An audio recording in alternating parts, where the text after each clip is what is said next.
Y hoy vamos a hablar exactamente, el tema se titula Los tres llamados de Dios.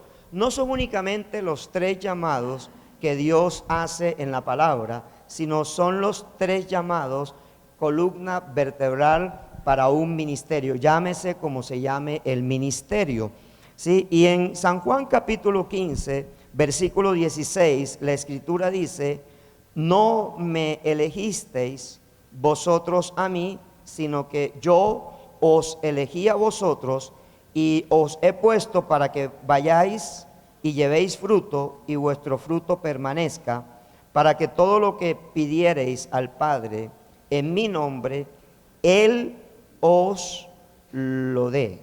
Voy a repetirlo: no me elegisteis vosotros a mí, sino que yo os elegí a vosotros y os he puesto para que vayáis y llevéis fruto y vuestro fruto permanezca, para que todo lo que pidiereis al Padre en mi nombre, Él os lo dé. Padre, gracias por esta palabra, la presento a tu iglesia.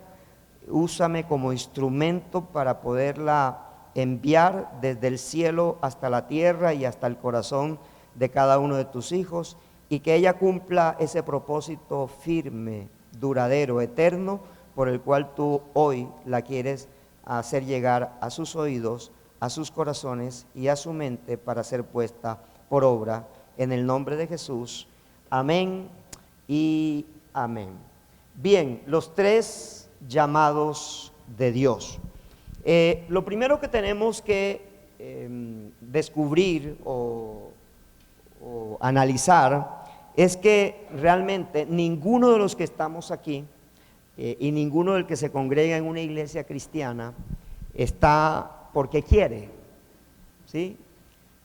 Aquí no se cumple ese corito que yo ¿cómo es que? No vine porque quise, sino yo vine porque quise, a mí no me invitaron. No. Aquí tiene que cursarse una invitación. O sea, el evangelio es para todas las personas, para todo el mundo es el evangelio, pero no todo el mundo va a aceptar el evangelio.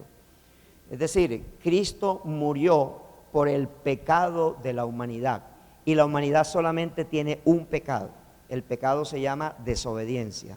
O sea, no hay muchos pecados, sino que a partir de la desobediencia se cometen todas las demás acciones pecaminosas.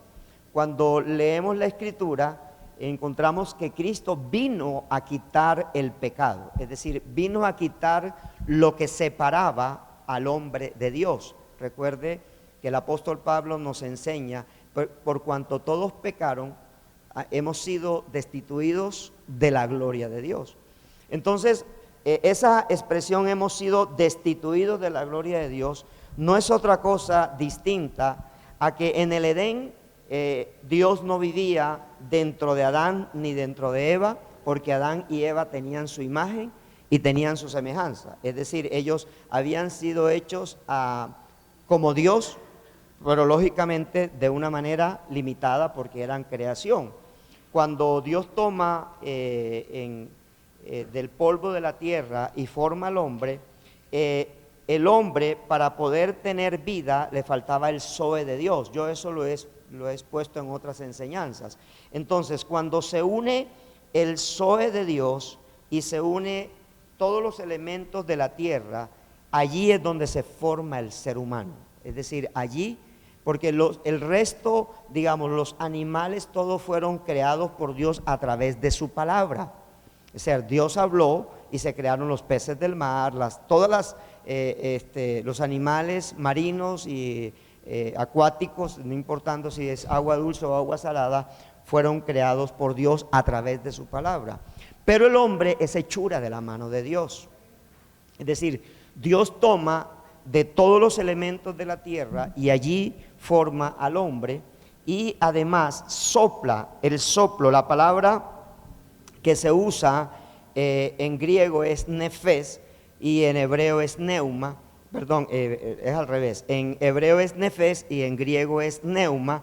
Y entonces lo que hace Dios es soplar aliento de vida. Esa palabra en griego es zoe.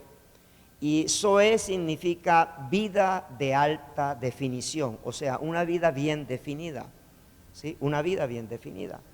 Entonces, el llamado de Dios, porque Dios hubiese quedado así, simplemente con los animales, con las plantas, y creo que no hubiese tenido ningún tipo de problemas, ¿sí? Él, para nada.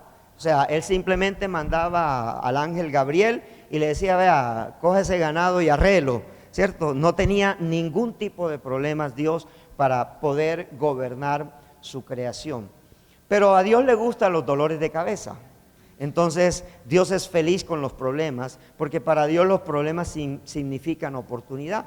Y Él dijo, a sabiendas, escúchame bien, no fuimos formados por Dios porque no íbamos a pecar. Él sabía que el hombre iba a pecar. A sabiendas que iba a pecar, Él decide crear al hombre y ponerlo como cabeza de la creación. O sea, todo esto para poder entender que nosotros no elegimos a Dios, sino que siempre Dios hace una elección por nosotros. O sea, siempre Dios va a estar haciendo una elección por nosotros. Cuando usted revisa en Génesis capítulo 3, después de pecar Adán y Eva, no es Adán y Eva los que salen a buscar a Dios, sino es Dios el que sale a buscar a Adán y a Eva y los encuentra ¿en qué lugar? Escondidos detrás de unos matorrales. A ese estar escondido detrás de unos matorrales es lo que el apóstol Pablo dice, hemos sido destituidos de la gloria de Dios. Es decir, cuando el hombre peca, se da cuenta que algo se rompió dentro de su vida. ¿Qué se rompió? La comunión con Dios. ¿Cómo se rompió? El Zoe de Dios salió del hombre. No salió el espíritu del hombre, salió el espíritu de Dios que estaba en el hombre. ¿Aló? Salió el espíritu de Dios que estaba en el hombre.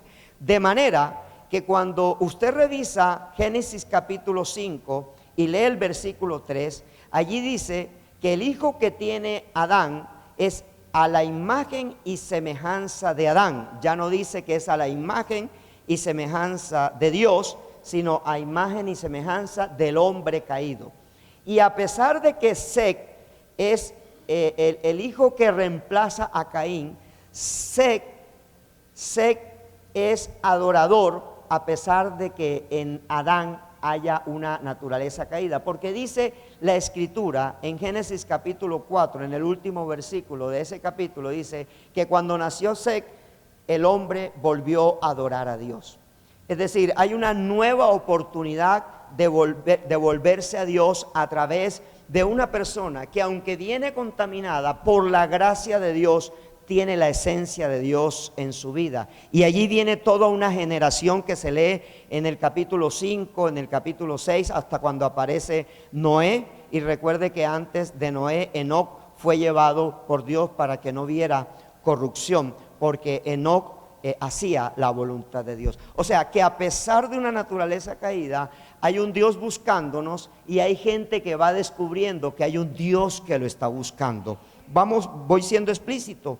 Entonces, quiero que podamos entender esto desde nuestro concepto teológico y poder entender que yo no soy nada si Dios no me elige.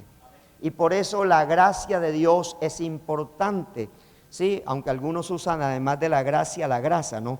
Pero entonces la gracia de Dios es muy importante para seducir el corazón del ser humano, del hombre caído. El hombre no puede regresar a Dios si la gracia primero no lo alcanza. Entonces, de los tres llamados, el primer llamado que hace Dios es el llamado a la salvación.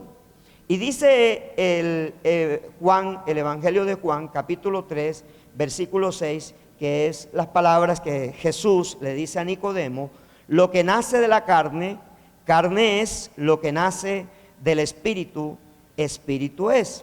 Entonces, todos sabemos que cuando llegamos a este mundo, nosotros, como dice Efesios, venimos muertos en nuestros delitos y en nuestros pecados. Es decir, todo ser humano. Julieta puede ser muy bonita, es mi nieta, pero no es salva por ser nieta del pastor, no es salva porque su papá es espiritual, es cristiano, es pastor, o porque su mamá, no, es pecadora y ella tiene que hacer decisión por Jesús.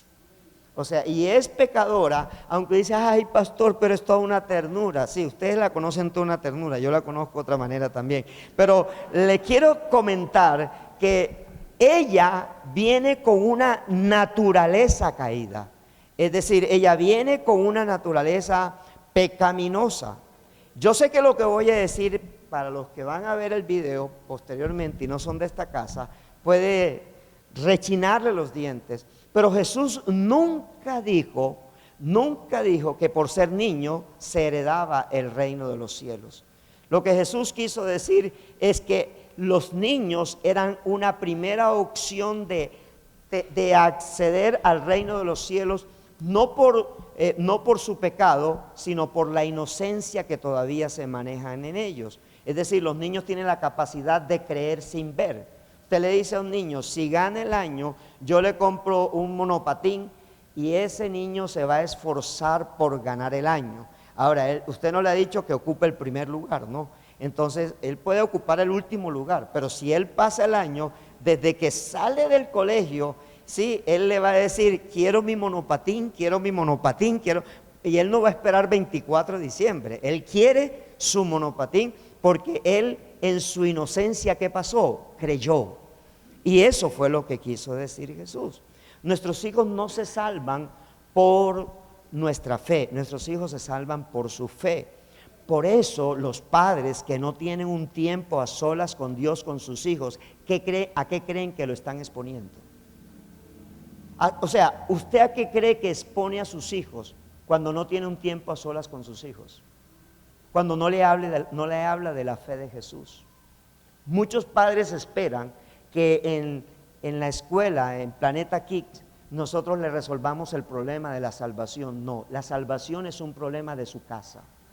Usted tiene que decirle a su hijo, a su hija, hijo, lo que te voy a decir te va a doler, pero eres pecador y tienes que recibir a Cristo en tu corazón. Necesitas recibir a Cristo en tu corazón. Y no vas a recibir a Cristo basado en mi fe, vas a recibir a Cristo basado en que tú creas. Ahora, tú tienes una mejor opción que yo, porque si tú crees, inmediatamente Jesús te recibe. Y ese es nuestro trabajo. Nicodemo tenía mucha religión, Nicodemo tenía gran teología. Quizás Nicodemo había estado a los pies de Gamaliel como lo estuvo el apóstol Pablo, pero había un problema. Nicodemo conocía científicamente a Dios, Nicodemo conocía teológicamente a Dios, pero Nicodemo no conocía el poder de Dios ni conocía el evangelio de Dios. En estos días leíamos en Colosenses que el misterio oculto de Dios fue dado a conocer, y ese misterio oculto tiene nombre, es el Señor Jesucristo. Así que el ambiente de nuestra casa debe ser un templo de Dios. Nuestro ambiente. Nosotros no podemos irnos a dormir sin antes haber tenido un espacio con nuestros hijos, sin antes haber podido hablarle a nuestros hijos acerca de Dios. Usted puede comprarle una Biblia con los mejores cómics del mundo, pero escúcheme bien, el primer evangelio que su hijo o su hija lee es usted. Y si usted no es salvo, ¿cómo pretende que su hijo de pequeño sea salvo?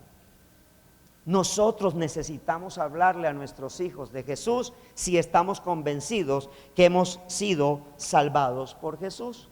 De manera que nadie puede predicar el evangelio, que nadie puede hablar de Jesús si Jesús no es su Señor y no es su Salvador.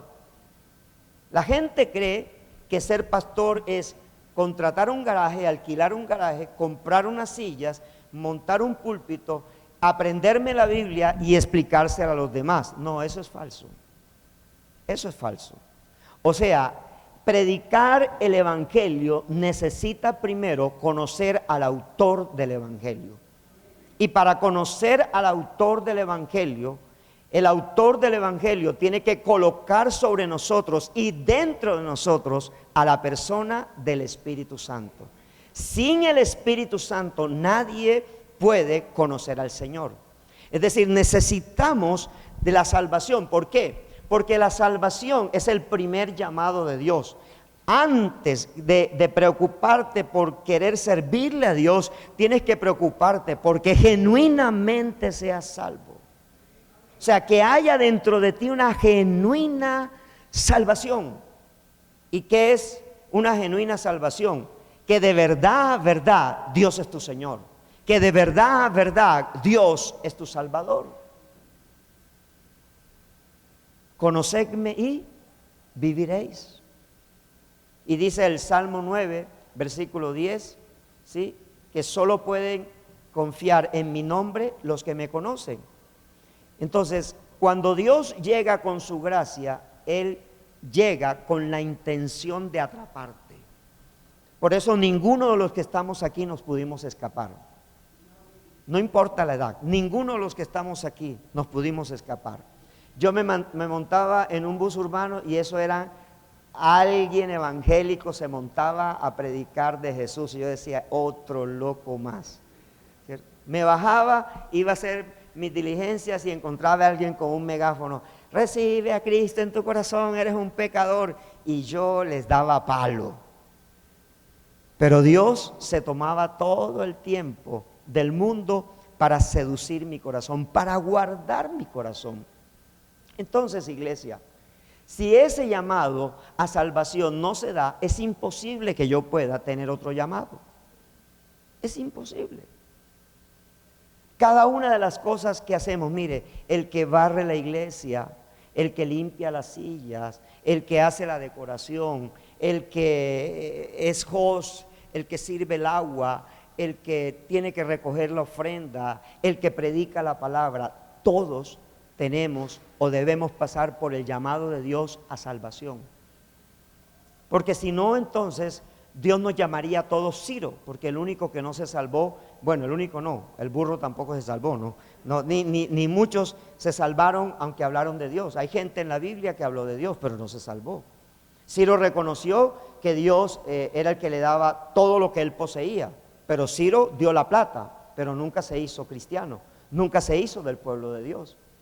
Entonces, todo llamado a salvación viene de parte del Señor. Y esto es importante. Y yo le podría decir a esta iglesia, como alguien me lo dijo una vez y lo recibí como una puñalada en el corazón. Me dijo Marcos, porque en ese momento con mi esposa estábamos viviendo un conflicto muy fuerte. Y este consejero mío, que es mi mentor matrimonial, me dijo, vea Marcos, todo se resuelve si usted es salvo. Los salvos no pelean. Y si pelean, pelean a la manera bíblica.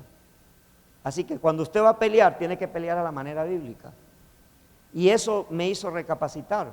Porque muchas veces nosotros seguimos, o sea, venimos a la iglesia, diezmamos, cantamos en la alabanza, somos hosts, somos predicadores, pero no hemos arreglado el principal problema, que es nuestra relación con los demás. El principal problema, nuestra relación con los demás. O sea, yo le hago una pregunta. Su esposa, su hijo, su papá, su mamá, a imagen de quién fue hecho. A imagen de Dios. Entonces, cuando yo me dirijo a Estela, ¿a quién debo estar viendo? A Dios y especialmente a Cristo. Entonces, si yo tengo un reclamo como Estela, ¿cómo le reclamaría al Señor? Aló. ¿Cómo le reclamaría? Porque a veces nosotros reclamamos como si la otra persona tuviera la cara del enemigo. ¿No? El enemigo, la cara del enemigo la tengo yo. Claro. ¿Sí? O la esposa que dice, esta no se la paso a James por alto ni por nada se la voy a pasar. ¿A quién se parece entonces en ese momento Estela? ¿No? ¿A quién se parece? ¿O a quién me parezco yo? Cuando digo, no, es que apenas llegue a la casa Vilma va a saber quién soy yo. ¿A quién me parezco? A Satanás. ¿Aló? Entonces, si yo, escúcheme esto, yo no puedo pretender, y esto que voy a decir es bien duro, amarse los cinturones, y ojalá no se caiga la silla. Esto que voy a decir es bien duro. Si su casa no es el primer templo de Dios, usted todavía no se ha convertido. Yo sé que son pocos amenes, esto da duro.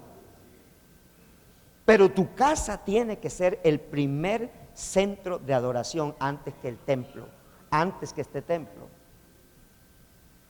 O sea, tus hijos no tienen que venir aquí a ser salvos, tienen que ser salvos porque tú le predicas la palabra, porque tú te sientas. Y aquellos que no están casados, hey, ¿estás dando buen ejemplo a tus hijos?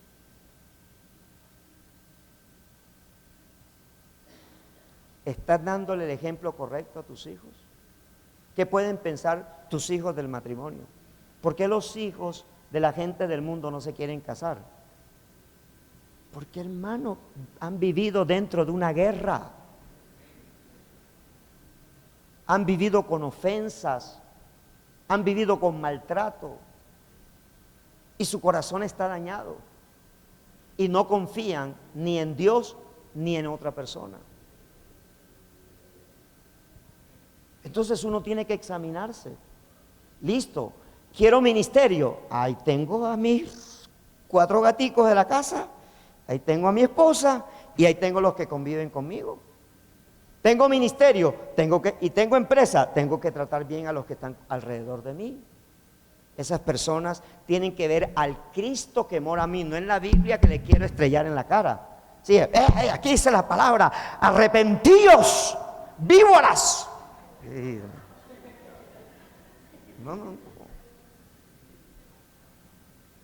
No, es eso, es eso. Me hago comprender. Porque Cristo no va a revisar lo que yo hice para Él, sino lo que yo hice con lo que Él me dio, con lo que Él me entregó, con lo que Él puso en medio nuestro. Eso es lo que Cristo va a revisar. Créeme que todos los pastores somos felices cuando la iglesia es fiel diezmando, pero eso no te lo van a revisar en el cielo. Te van a revisar es cómo has vivido una vida como salvo, verdaderamente como salvo, una vida verdaderamente en donde Jesús genuinamente es tu Señor. En todas las áreas de tu vida domina Jesús. Que cuando tú tengas un conflicto con un hermano, acuérdese que el apóstol Pablo, una de las cosas que exhorta en la primera carta a los Corintios es cómo 2 hermanos en la fe van donde un juez a que les resuelva un problema. Dice, ustedes van a juzgar al mundo, le está diciendo la iglesia a los Corintios. Oiga, era la iglesia que tenía la mayor cantidad de dones del Espíritu, pero era la iglesia más impía que existía en ese momento. Y él le está diciendo, no, por favor, si ustedes ¿acaso entre ustedes no hay quien pueda resolver el problema? ¡Hey! El salvo arregla el problema en la casa, no en la calle. Tú me podrás contar la historia de lo que te está pasando en tu casa, pero créeme que yo a tu mujer no le voy a decir nada, ni a tu marido le voy a decir nada. Tienes que resolverlo bíblicamente. Bíblicamente hay que resolverlo, porque ese es tu primer llamado. Y ahí es donde le digo a los varones, ¿tu mujer te ve como el sacerdote de la casa? ¿Tus hijos te ven como el sacerdote de la casa? ¿Pueden confiar tus hijos en la oración que tú haces? Mi hijo mayor no sale de la casa y si yo no le digo Dios te bendiga, Dios te guarde, él no se va de la casa. Él me puede decir varias veces hasta luego pa, pero él ya sabe lo que está esperando. Entonces, el sacerdocio en tu casa se tiene que ver. Se tiene que ver. Créeme que un curso matrimonial, te puedes hacer 10,000 cursos matrimoniales. Eso no te arregla el problema. Lo que te arregla el problema es que vivas una vida bíblica. Y ahí es donde uno dice, realmente, si Jesús es el Señor, ya yo puedo ir y compartirle a otras personas. La Biblia que los demás van a leer se llama tu corazón, tus actitudes. Segundo llamado de parte del Señor es el llamado a la santidad. Dice primera de Pedro 2:9, mas vosotros sois linaje escogido, real sacerdocio, nación santa, pueblo adquirido por Dios, para que anunciéis las virtudes de aquel que os llamó de las tinieblas a su luz admirable. Repita conmigo, mas vosotros sois, diga así, yo soy linaje escogido, yo soy real sacerdocio, yo soy nación santa, yo soy pueblo adquirido por Dios para anunciar las virtudes de aquel que os llamó de las tinieblas a su luz admirable. Entonces, ¿qué es santidad? Santidad es todo lo que Dios aparta.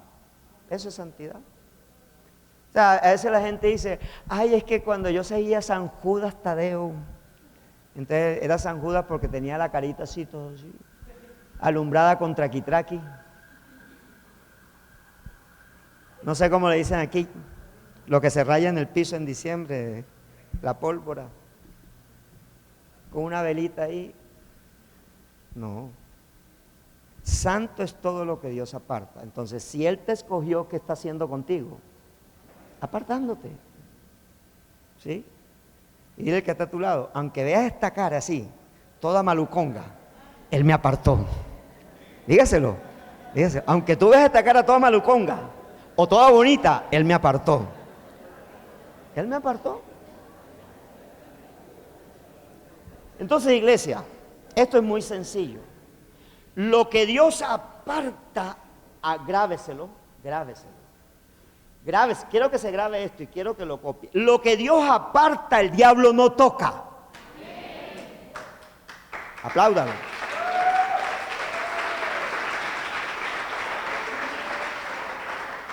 ¿Me hago entender? O sea, cuando Dios aparta, Él te escogió y Él te escogió, ¿y qué hizo Él? Sedujo tu corazón para salvación. Ahora seduce tu corazón para santidad. Santidad no es lo que yo hago, sino lo que Dios pone. Se lo repito, santidad no es lo que yo hago, es lo que Dios pone. Santidad no es buena conducta. No entro al cielo por buena conducta, entro por ser pecador arrepentido, que recibo a Cristo como mi Señor y mi Salvador. Entonces, el segundo llamado de Dios, antes de enviarte a predicar de su Hijo, Él te tiene que apartar, Él te tiene que separar. Y todo lo que Dios aparta, el diablo no lo toca, no lo toca, no lo toca. Podrá mandarte dardos de fuego, pero tú con el arma de guerra espiritual te defiendes, con el escudo de la fe, con la espada del Espíritu, pero eso no lo toca. Eso no lo toca. ¿Por qué? Porque lo que se salvó ahora se santificó. ¿Me hago comprender? Porque Dios hace eso al mismo tiempo, te salva y te santifica al mismo tiempo. O sea, coloca un manto donde le está diciendo al enemigo, mira, a este hijo mío, a esta hija mía, tú no la vas a tocar. Entonces, ahí hay algo muy importante, pastor, pero él fue hasta pastor y predicó la palabra, nunca se había convertido. ¿Estás entendiendo? O sea, yo puedo tener la habilidad comunicativa de crear un mensaje, de aprenderme la hermenéutica de un mensaje, de aprenderme la homilética de un mensaje y no ser convertido. Y para decepcionarlo, la mayoría de los teólogos no son convertidos, porque el tema no es de teología, el tema es de conexión con Dios. O sea, estar en comunión con Él. Por eso cuando en el libro usted lee el primer propósito se llama comunión. ¿Comunión con quién? Con el Padre. Es tener comunión con Él. Cuando usted se levanta, mire, usted conoce rapidito a uno que está conectado, a uno, esa persona se levantó y usted ¿qué cree que es lo primero que hace? Buscar su cuadernillo, su Biblia, su bolígrafo y un lugar donde generalmente se encuentra con Dios. Eso es lo primero que hace. ¿Por qué? No porque eso sea aprendido. Un día la mamá de los Guayara le dijo a Jason: yo sé usted cómo ha crecido, es que por ese cuadernito que el pastor se los inventa todos los meses. No, no es el cuadernito, es tu conexión con Dios. Cuando alguien dice, y lo voy a decir con todo respeto, pero también con toda firmeza, cuando alguien dice: es que yo no compro el cuadernillo porque con esos 6,000 pesos compro una caja de huevo para mis hijos. Hey, ¿sabes qué? Te estás perdiendo de tener una granja avícola. Porque tú con 6,000 puedes comprar 12 huevos, sí los puedes comprar. Chiquiticos, pero los puedes comprar. ¿Sí? Pero ¿sabes qué? Dios te quiere dar una granja con gallinas, no 12 huevos.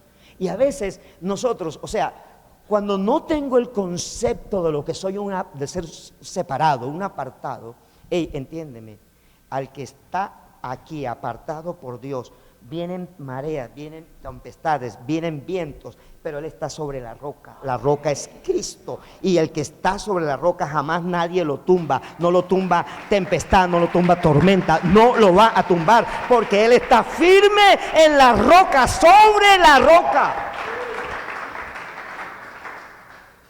Entonces, que no, me camina, me jalan la pata de la cama. No, hey, conviértete primero. Conviértete primero. Si te conviertes, la pata de la cama no te la van a alzar. Porque el diablo no puede tocar.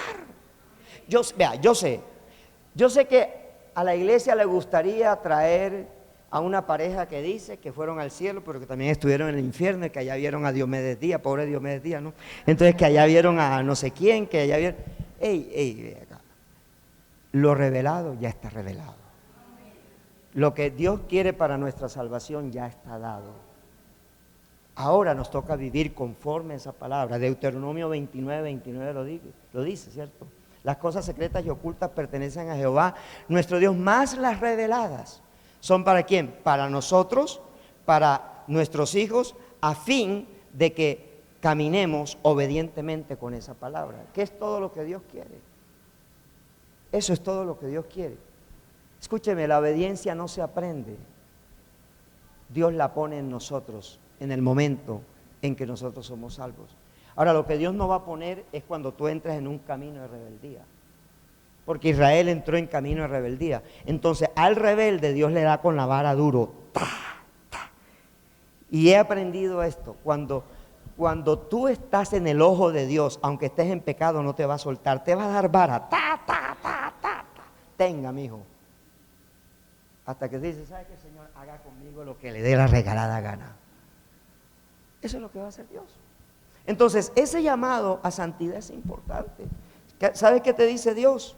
Te dice Dios que tú eres linaje escogido. No, Él te escogió, pero dice que además eres real sacerdocio. ¿Qué quiere decir? Que realmente tú eres una persona que Dios va a usar, pero dice, eres nación santa. Entonces, estás apartado para Dios. Pastor, pero entonces siendo santo pecó. Está bien, la santidad no es perfección, es madurez. Es decir, es ir caminando en la madurez. Por eso el evangelio no se puede obligar, se tiene que seducir. No obligar. No obligar. Venga, vamos a hacer. ¿Cuántos padres obligaron a sus hijos y sus hijos ahora no están en el evangelio? Y lo obligaron de pequeño. Pero el hijo decía: yo estoy aquí, pero en la mente él estaba jugando por allá, él no estaba ahí. Él no tenía a Cristo en su corazón.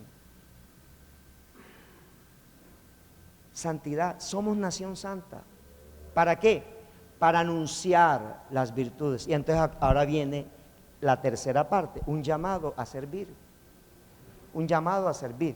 Y dice Mateo capítulo 20 del versículo 26 al 28: mas entre vosotros no será así, sino que el que quiera hacerse grande entre vosotros será vuestro servidor, y el que quiera ser primero entre vosotros será vuestro siervo. Como el Hijo del Hombre no vino para ser servido, sino para servir y para dar su vida en rescate por muchos. Entonces, hay muchos que quizás creen que ministerio, escúcheme bien, la palabra ministerio significa sirviente. ¿Sí? Sirviente.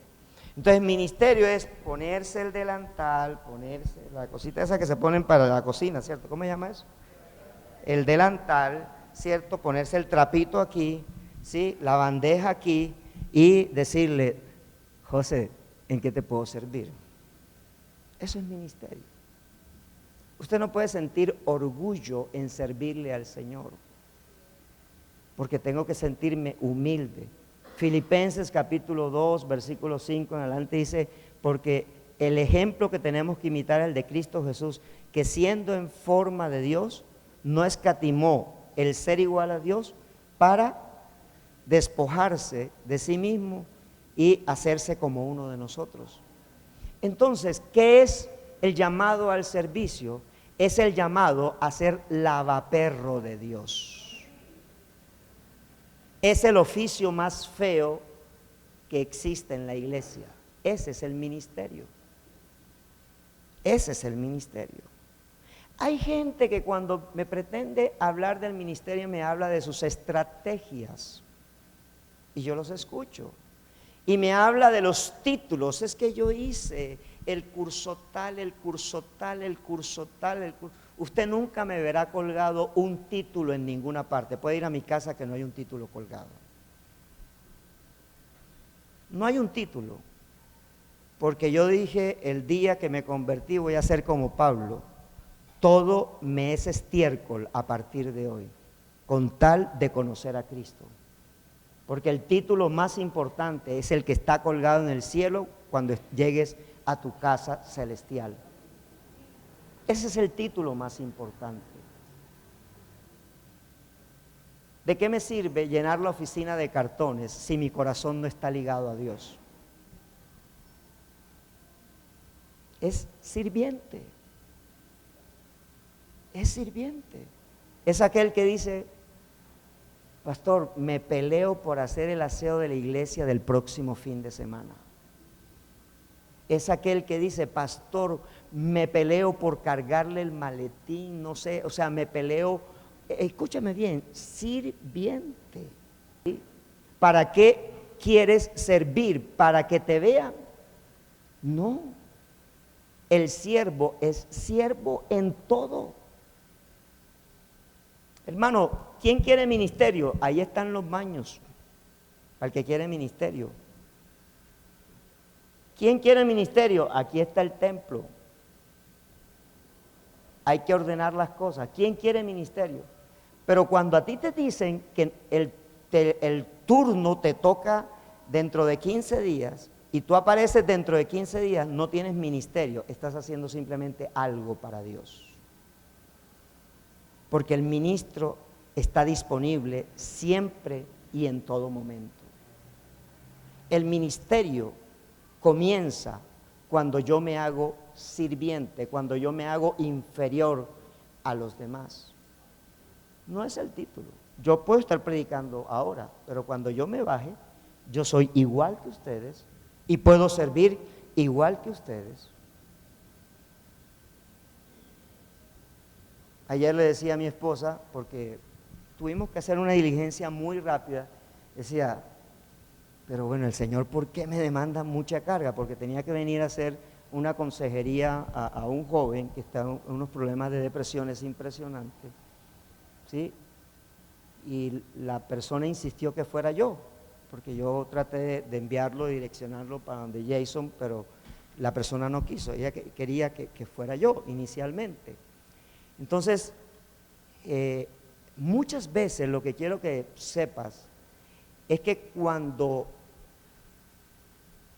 tu tiempo no te da, es porque tienes el llamado. O sea, si el tiempo te sobra, Dios no te ha llamado. ¿Aló? ¿Quieres saber cómo no te ha llamado Dios? juegas póker en el celular, juegas, bueno, todos esos juegos, puedes hablar 1 hora por teléfono sin inmutarte, pero cuando el tiempo tuyo está sobrecargado, es un fiel indicador que tienes llamado del Señor, porque Dios no llama a los desocupados, Dios llama a los que están sobrecargados en su agenda. A eso Dios lo llama, porque Dios quiere conocer tu fidelidad. ¿Sí?